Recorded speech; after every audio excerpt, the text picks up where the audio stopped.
आज की तारीख में टाइटल लगा दिए श्री श्री 1008 जगत गुरु। मैंने बोला यहाँ तक आज तक न्यूज चैनल में ये तथ्य सही नहीं है। सही बात, ये बात मानूंगा। आध्यात्मिक विश्वविद्यालय हो, प्रजापिता ब्रह्म कुमारी ईश्वरी विश्वविद्यालय हो, हमारा कहना है वो शिव अति साधारण मनुष्य तन में अवतरित हो चुका है। ब्रह्मा विष्णु महेश के द्वारा प्रैक्टिकल कार्य करता है। ब्रह्मा कोई आकाश में नहीं बैठे, ब्रह्मा विष्णु शंकर का सारा दरबार आकाश में नहीं लगता है, इधर साधारण तन में आता है। अगर कृष्ण भगवान के रूप में द्वापर के अंत में आए तो पापी कलयुग नहीं आना चाहिए था। जब कौरवों का यादवों का सबका विनाश ही हो गया तो पावन सतयुग आना चाहिए था। लेकिन कहीं न कहीं शास्त्रों में अगड़म बगड़म हुआ है कालगणना में। स्वयं आना पड़ता है इस माया के चक्कर से छुड़ाने के लिए, वो समझाता है। क्या कहना ये है कि वो ईश्वर कलयुग के अंत में स्वयं नीचे आता है, स्वयं उन ब्राह्मणों का निर्माण करता है। शंकर के जटा से जो गंगा निकली वो गंगा ज्ञान गंगा है। यहाँ से हम भगवान की भक्ति शुरू करते हैं क्योंकि दुखी होते हैं, उससे पहले वो एनर्जी है तो उसका अपना कोई रूप नहीं है, तो वो जब इस सृष्टि पर आएगा सृष्टि का कल्याण करने के लिए, उद्धार करने के लिए हमको ज्ञान को सुनना पड़ेगा, समझना पड़ेगा, वो भी एक्यूरेट उस रथ के द्वारा शिव के। कुंभ पर्व भारत वासियों के लिए एक बड़ा और महत्वपूर्ण धार्मिक आयोजन है, क्योंकि कहा जाता है कि देवताओं का एक दिन मनुष्यों के एक साल के बराबर होता है। इसलिए हर 12 वर्ष के पश्चात कुंभ पर्व का आयोजन किया जाता है और 6 वर्षों के बाद अर्ध कुंभ का। परंतु सबसे महत्वपूर्ण महाकुंभ पर्व का आयोजन प्रत्येक 144 वर्ष के बाद होता है, जो सबसे पवित्र और भव्य मेला होता है। हमारे शास्त्रों में बताया गया है कि कुंभ मेले में किए गए अमृत स्नान से जीवन में सुख समृद्धि की प्राप्ति होती है और मृत्यु के बाद मोक्ष की प्राप्ति होती है। कुंभ का अर्थ क्या है? कुंभ मेला का अर्थ क्या है? कुंभ का मतलब है शक्तियों को, कुंभ माने कलश, ज्ञान का कलश दिया गया। जिन शक्तियों को ज्ञान का कलश दिया गया वो शक्तियां एक जगह इकट्ठी होती हैं। जैसे इलाहाबाद में कहते हैं 3 नदियां इकट्ठी होती हैं, गंगा, यमुना और सरस्वती। तीनों नदियों को ज्ञान का कलश मिला हुआ है। वो सब मिलती हैं तो उनके फॉलोअर्स भी वहाँ इकट्ठे होते हैं। उसको कहते हैं कुंभ का मेला, मिलन मेला। उस कुंभ के मेले में भगवान नहीं आता है। किसका मेला? शक्तियों का मेला, नदियों का मेला होता है। भगवान का मिलन मेला नहीं होता है। वास्तव में कुंभ का अर्थ है कलशा घड़ा। जब देवताओं और असुरों ने मिलकर समुद्र मंथन किया तो उसमें से धन्वंतरी अमृत का कलश लेकर निकले। उस अमृत को पीकर कोई भी अमर देवता बन सकता था। परंतु सोचने वाली बात यह है कि आज तक इस दुनिया में अमृत नाम का कोई पदार्थ किसी ने आज तक देखा नहीं है जिसे पीकर कोई भी अमर हो जाए। तो यह अमृत वास्तव में ज्ञान रूपी अमृत की बात है और कलश जिसमें वह ज्ञान अमृत धारण किया जाता है, अर्थात मन बुद्धि रूपी कलश या घड़ा।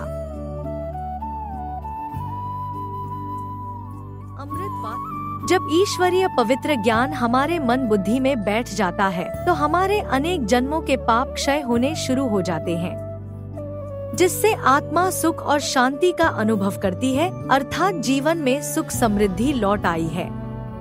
और जब ऐसी स्थिति आती है कि पाप पूर्ण रूप से खलास हो जाते हैं, तब आत्मा मुक्ति या मोक्ष का अनुभव करती है। कुंभ पर्व पर मेला क्यों लगाया जाता है?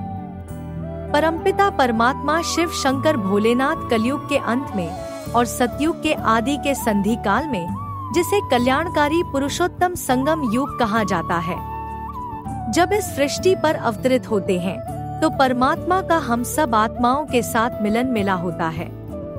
इसकी यादगार में महाकुंभ पर गंगा, यमुना और सरस्वती ज्ञान की नदियों के संगम पर सभी आत्माओं का मिलन मेला आयोजित होता है। भगवान आकर हमें ईश्वरीय पवित्र ज्ञान और राजयोग की शिक्षा दे रहे हैं, जिस राजयोग में देवता बनकर अमर होने का राज छिपा है। इस ज्ञान और राज्यों को अपने जीवन में अपना कर हम जो सतयुगी स्वर्ग अभी आने वाला है उसमें जाकर सुख शांति से राज्य करते हैं, और यह कलयुगी नरक की दुनिया अभी जल्द ही खत्म होने वाली है।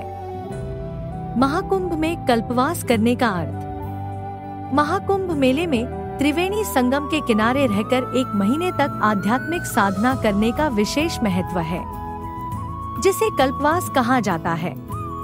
कल्पवास के दौरान व्यक्ति संयमित जीवन जीते हुए पूजा, वेदों का अध्ययन और साधना करता है। यह यादगार इसी पुरुषोत्तम संगम युग की है, जब परमपिता परमात्मा आकर हमें अपने जीवन में सभी ईश्वरीय मर्यादाओं का पालन करते हुए ज्ञान और राजयोग के मार्ग पर चलना सिखाते हैं। मेले आज तो बहुत लगते हैं, तो उनमें जाकर के प्रचार करना चाहिए ना। स्नान करने का भी बहुत होता है महत्व। वो है हद के कुंभ के मेले। यहाँ कौन सा कुंभ का मेला है? अरे मेगा प्रोग्राम हो रहा है, ज्ञान तो सुनाया जाता है ना, ब्रह्मा विष्णु शंकर की बातें तो की जाती है ना। तो कुंभ माने गड़ा, ज्ञान कलश का मेला हो गया। महत्व तो है कुंभ के मेले में। भगवान होता है वहाँ क्या कि नदियाँ इकट्ठी होती है, नदियों पोखरों का मेला होता है, तो वहाँ भी जाना चाहिए। वहाँ जाकर के तुम बच्चों को ये ज्ञान अमृत 5-4 वर्ष के बाद मिलता है, उसे बांटना चाहिए। इस वर्ष 13 जनवरी से प्रारंभ हुई महाकुंभ प्रयागराज मेले में आध्यात्मिक विश्वविद्यालय की सेवाधारी प्रजापिता ब्रह्मा कुमार और कुमारियों ने ईश्वरीय संदेश अनेक श्रद्धालु भक्तों और विद्वानों को विभिन्न घाटों और अखाड़ों में जाकर दिया, जिसे पाकर वे अति प्रसन्न हुए और उनकी आत्मा तृप्त हो गई। उनको 7 दिन का आध्यात्मिक कोर्स आध्यात्मिक विश्वविद्यालय के सेवा केंद्रों के द्वारा ऑनलाइन दिया गया और उन्हें ज्ञान और योग के आध्यात्मिक मार्ग पर आगे बढ़ाया गया।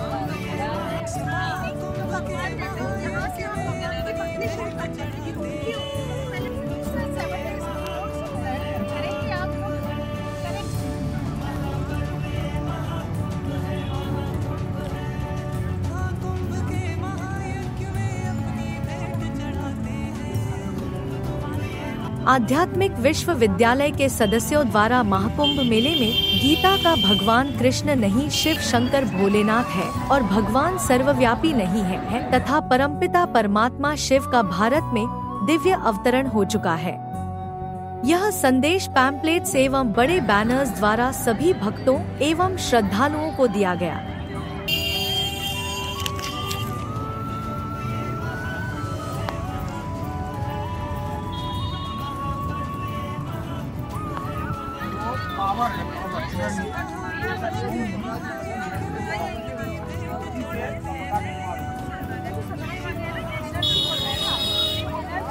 उसका अपना कोई रूप नहीं है।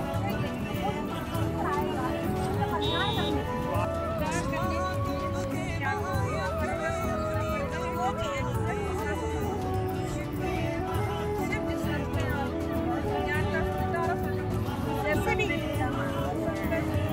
हाँ उनके बच्चे हैं, बच्चे क्या करते हैं, जितना हम याद करेंगे हम उतना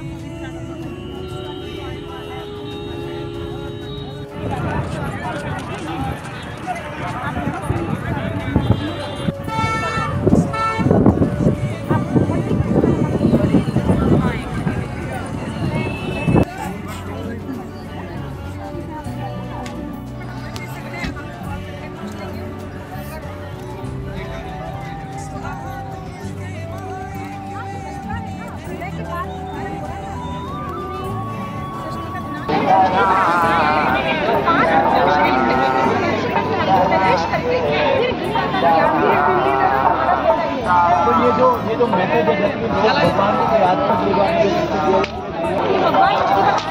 आकर के परिवर्तन भी हो गया, स्थापना भी हो गई, हमको पता ही नहीं चला कि कब भगवान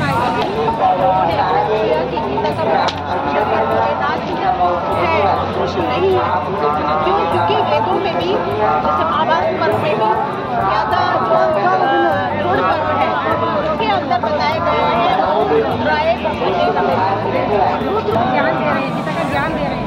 ठीक है, इसका एक मंत्र होता है कि पहले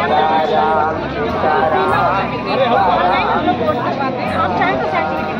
भगवत गीता में बोला है कालोस्मी लोक अक्षय भूत प्रवृद्धो, मैं इस सारी सृष्टि का संसार का विनाश करने वाला महाकाल हूँ। तो स्वयं महाकाल शिव शंकर भोलेनाथ जिसको बोलते हैं संहार करता या विनाश करता, वो किस चीज का विनाश करता है? वो अनेक धर्मों का विनाश करता है, अनेक जातियों का विनाश करता है, अनेक कुरीतियों का विनाश करता है, अनेक परंपराओं का विनाश करता है और एक सत्य सनातन धर्म की पुनर्स्थापना करता है। क्योंकि अभी सनातन धर्म की जो असली धारणा है ये आज भारतवासी भूल गए और पूरी दुनिया भूल गई। उसको पुनर्स्थापित करने के लिए शिव शंकर भोलेनाथ को स्वयं इस संसार में अति साधारण मनुष्य तन में अवतरित होना पड़ता है। और आज महाकुंभ मेला जो प्रयागराज में है, इसके शुभ अवसर पर मैं आपको बताता हूँ, शिव शंकर भोलेनाथ आज से 80-85 साल पहले ही इस सृष्टि पर अवतरित हो चुके हैं। उनका कार्य गुप्त चल रहा है। भगवत गीता में बोला है नाहम प्रकाश सर्वस्य योग माया समावृत, मैं सबके सामने प्रकट नहीं हूँ, योग माया से ढका हुआ हूँ। तो ये युग परिवर्तन का समय है। पापी कलयुग के बाद आएगा पावन सतयुग, जिसको हम बोलते हैं राम राज्य। ये रावण राज्य है।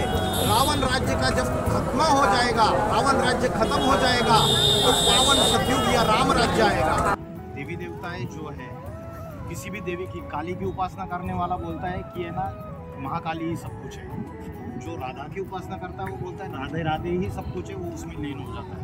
कृष्ण का उपासक ये बोलता है। हमारी बात ये है कि आज की तारीख में बुरा लगेगा किसी को, मैं बोलता हूँ खुल्लम खुल्ला, आज की तारीख में टाइटल लगा दिए श्री श्री 1008 जगत गुरु। मैंने बोला यहाँ तक आज तक न्यूज़ चैनल में भी ये तथ्य सही नहीं है। सही बात, ये बात मानूं। न्यूज़ चैनल में भी उन्होंने पूछा आप जगत गुरु है तो सारा जगत आपको मानना चाहिए। हम जगत गुरु सिर्फ विश्वनाथ शिव शंकर भोलेनाथ को मानते हैं। उसको नाम ही दिया विश्वनाथ, जगत पिता, जगतम पितरम वंदे पार्वती परमेश्वर, जगत के जगत पिता और माता, इन दोनों को माना। तो ये जो टाइटल लगाए जा रहे हैं, शास्त्र पढ़ने से, वेद पढ़ने से, वेदों की नॉलेज होने से, ये टाइटल झूठे हैं। हाँ बिल्कुल, ये झूठा, ये मैं मानूंगा। गीता बोलती है मैं आके दुर्जनों का विनाश करता हूँ और दुर्जनों की रक्षा करता हूँ, उनका विनाश कर देता हूँ। दुर्जनों का विनाश होने के बाद अगर कृष्ण भगवान के रूप में द्वापर के अंत में आए तो पापी कलयुग नहीं आना चाहिए था। जब कौरवों का, यादवों का सबका विनाश ही हो गया तो पावन सतयुग आना चाहिए था। लेकिन कहीं न कहीं शास्त्रों में अगड़म बगड़म हुआ है कालगणना में। हमारा कहना ये है कि परमात्मा 5000 साल पुराने, तो हम और तुम लोगों ने किया है ना, जैसे कोई अपने दृष्टांत से अपनी भगवत गीता लिखी है, कोई अपने उससे, ये तो हम लोगों ने गड़बड़ किया है ना। तो वो आएगा ना इस गड़बड़ को सुधारने के लिए, ये हमारा कहना है। स्वयं आता है, बाकी लोग तो इसकी चक्री में फंस गए। ये भी एक प्रकार की माया है, ये भी माया है। स्वयं आना पड़ता है इस माया के चक्कर से छुड़ाने के लिए, वो समझाता है। और आज आपके जैसे मैं सन्यासियों में देखता हूँ, देवकीनंद ठाकुर है वृंदावन में बैठे हुए, वो भी इस बात को बोलते हैं कि कलयुग 42,000 साल नहीं पड़ा हुआ है। भविष्य मालिका के अनुसार स्वामी अच्युतानंद जी का रेफरेंस देते हैं। वो बोलते हैं कि ये 7-8 साल का जो समय है, मतलब कई लोगों के मतांतर है, कई लोगों के इसमें मतांतर है। सच्चाई क्या है, इसलिए उसको आना पड़ेगा। जब आएगा वो तो आएगा नहीं, हम बोल रहे हैं आ चुका है, अभी सिर्फ 10-15 साल का समय बाकी है। पापी कलयुग का अंत और पावन सतयुग की शुरुआत। अध्यात्म के अनुसार मुस्लिम स्कॉलर्स मानते हैं ये कयामत का समय, उनके कैलेंडर के अनुसार। क्रिश्चियन स्कॉलर्स मानते हैं। क्यों? सनातनी के कितने रेफरेंसेस दे दूं, कल की पुराण, उसके बाद गोपीनाथ शास्त्री, उसके बाद भविष्य मालिका जो पूरी तरीके से वायरल है, अच्युतानंद स्वामी की, ये सारे सनातन के धर्मी फॉलोवर्स है। और वो देवकीनंद महाराज लाखों की भीड़ के सामने इस चीज़ का रेफरेंस दे रहे। तो सनातनियों में भी मतें बटी हुई है। और हम मैसेज दे रहे आध्यात्मिक विश्वविद्यालय हो, प्रजापिता ब्रह्म कुमारी ईश्वरीय विश्वविद्यालय हो, हमारा कहना है वो शिव अति साधारण मनुष्य तन में अवतरित हो चुका है। ब्रह्मा विष्णु महेश के द्वारा प्रैक्टिकल कार्य करता है। ब्रह्मा कोई आकाश में नहीं बैठे, ब्रह्मा विष्णु शंकर का सारा दरबार आकाश में नहीं लगता है, इधर साधारण तन में आता है। जब सनातन धर्म प्राय लोक होना चालू हो जाता है, प्राय लोक, ऑलमोस्ट एक्सटिंक्ट होना चालू हो जाता है। जानांति मां मूढ़ा मानुषी तनुमाश्रितम, मुझे साधारण तन में मनुष्य शरीर में आए हुए भगवान को मूर्ख बुद्धि लोग पहचान नहीं पाते, क्योंकि सारे मनुष्य के ऊपर कलयुग में भौतिक आवरण रहता है 5 विकारों का, काम, क्रोध, लोभ, मोह, अहंकार। तो वो साधारण मनुष्य तन में आता है। पहला, साधना को भूलकर साधनों के अधीन होना गलत बात है।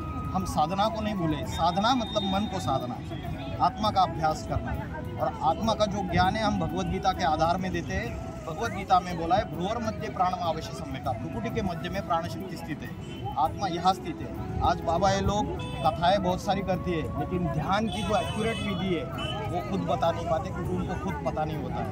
तो भ्रुकुटी के बीच में ये आत्मा स्थित है, जिसके लिए भारत की कन्या माता है यहाँ बिंदी लगा दी है, और पुरुष लोग यहाँ पे टीका लगा दिया। आदि शंकराचार्य जब आए तब भी इस्लाम मौजूद था, बौद्ध मौजूद थे। उन धर्म की धारणाओं का वो विनाश नहीं कर पाए। एक शंकर शिव जब किसी साधारण तन में आता है, उसके अंदर वो ताकत है, वो सारी दुनिया से पंगा ले लेता है, सारे धर्मों वालों से। और आने वाले सालों में ये धर्म युद्ध इतनी बुरी तरीके से, खासकर उत्तर भारत देखेगा और सारी दुनिया देखेगी।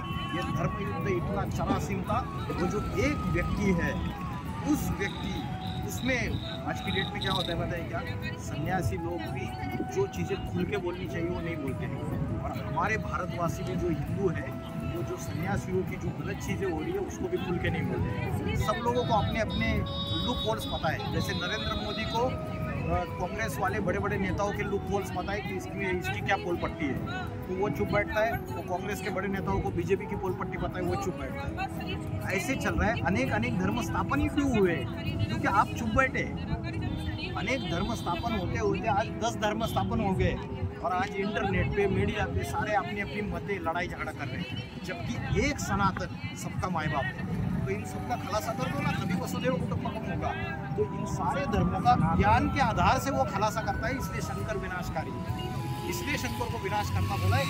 सभी धारणाओं का, सभी धर्मों का, जातियों का विनाश कर देता है, और एक सत्य सनातन धर्म फिर से पुनर्स्थापित करता है। स्थापित नहीं करता है, पुनर्स्थापित, क्योंकि सनातन धर्म की धारणाएं प्राय लोप हो जाती है कलयुग के अंत में, इसलिए उसको आना पड़ता है। क्या कहना ये है कि वो ईश्वर कलयुग के अंत में स्वयं नीचे आता है, स्वयं उन ब्राह्मणों का निर्माण करता है। शंकर के जटा से जो गंगा निकली, गंगा ज्ञान गंगा है, और चित्रकार ने दिखाया उसकी बड़ी बड़ी जटाएं, और नागा बाबू ने फॉलो किया और बड़ी बड़ी जटाएं रखना चालू कर दिया। चित्रकार अपनी चित्रकारिता में अपनी भावभंगिमा व्यक्त कर देता है। ये बड़ी जटाएं, इसका गहरा अर्थ है विशाल, जिसकी बुद्धि बहुत विशाल है, जो बड़ा इंटेलेक्चुअल है परमात्मा, तो उसके बुद्धि रूपी जटा से ज्ञान की गंगा बहती है। पानी की गंगा तो उसका जड़ रूप है, उसका चैतन्य रूप जो है, जो ज्ञान प्रभावित होता है उसके मुख से, उस ज्ञान को अपने जीवन में, अभी इतने सारे मनुष्य आए, करोड़ों 10 करोड़ आए, वो डुबकी लगाए, वो बोलते हैं मुक्ति मिल गई उनको, पावन बन गए, वो सारे पाप करेंगे। इधर से जाने के बाद शराब पिएंगे, गंदे काम करेंगे, व्यभिचार करेंगे, पापाचार करेंगे। तो बात ये है, ये ज्ञान की गंगा है, ये ज्ञान का, ईश्वर का ज्ञान अपने जीवन में, व्यवहार में। रावण भी शिव का भक्त था, प्रकांड ज्ञानी था, लेकिन उसको अहंकार था, और प्रैक्टिकल जीवन में, व्यवहार में वो ज्ञान धारण नहीं करता। मुख का वक्ता था, ज्ञानी था, लेकिन प्रैक्टिकल जीवन में ज्ञान नहीं था। भगवान शिव शंकर भोलेनाथ के द्वारा दिए जा रहे ज्ञान अमृत को प्राप्त करने के लिए निम्नलिखित नंबर्स पर संपर्क करें।